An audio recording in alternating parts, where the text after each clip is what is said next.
Nancy Pelosi telling the media today that the Republicans' complaint about the so-called whistleblower not having firsthand knowledge of the call with Ukraine that he was apparently so upset by is without merit and fraudulent. Really. Because, you know, maybe I'm going out on a limb here, but if you're upset about how something is being handled, it's usually because you actually have firsthand knowledge about how it's being handled. To hear a bunch of office gossip and report that as a, quote, whistleblower, that seems kind of snowflakey to me. But nonetheless, that's exactly what this whistleblower did. Whistleblower. Think about that term. Interesting, right? Well, that term doesn't sit so well with one very real whistleblower, a gentleman who risked his entire career calling out the CIA for its torture programs, wound up in jail because of it.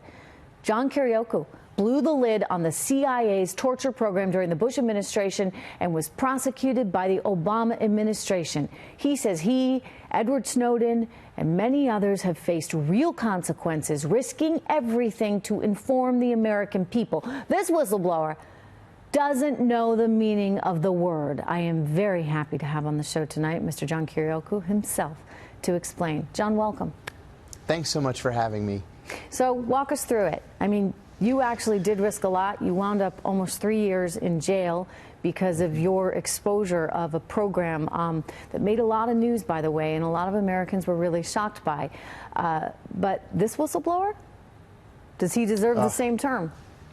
I'm not calling him a whistleblower. I don't think that he is a whistleblower. There's actually a legal definition of whistleblowing here in the United States. It's written into the whistleblower protection law. A whistleblower is any person who brings to light any evidence of waste, fraud, abuse, illegality, or threats to the public health or public safety. And there's a way that you go about doing it.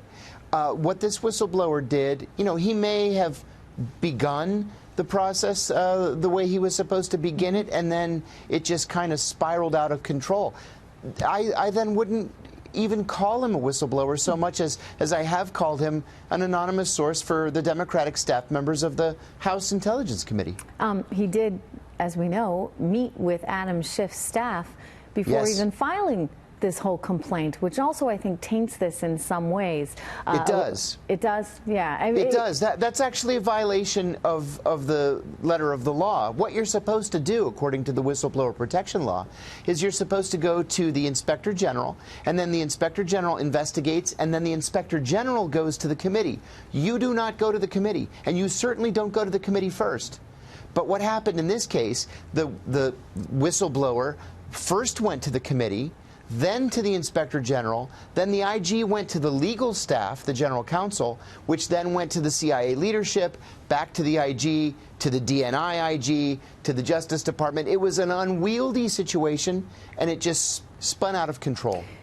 Do you think that this is effectively the deep state at work? That there are a lot of people that didn't like this president and want to take him down? Yes. Absolutely, yes. You know, people laugh at us sometimes when we use the term deep state, but there is a deep state. The deep state is real. You don't have to call it the deep state. You can call it the federal bureaucracy. You can call it the government, but it's a deep state. And this deep state, from the very beginning of this president's administration, has sought him ill. They've proven that time and time again. So talk to me a little bit about the term again, whistleblower. How would you characterize this person? Would you say Democratic operative? Would you say leaker? How would you define? Because consider what the media has done, right? They have put this person way up on a pedestal, and they've lionized they're just a crusader for justice. And you, on the other hand, and some others that have risked a lot, have done much more in terms of exposing things that probably needed to get exposed. This guy is reporting gossip. You know, I would call this guy a busybody.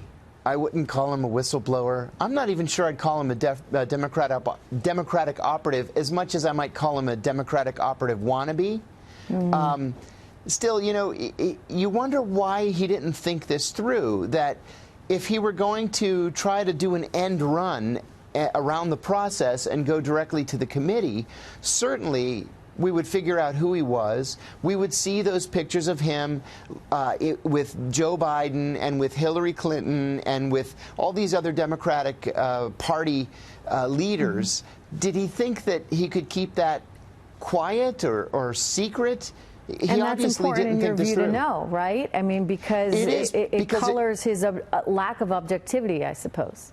I agree. I think it goes to motivation, yes. Now, as you pointed out correctly, he did not have first-hand knowledge of this phone call. This is something that he heard. And now, apparently, based on what we've heard so far on Capitol Hill, he didn't even have second-hand knowledge of the information.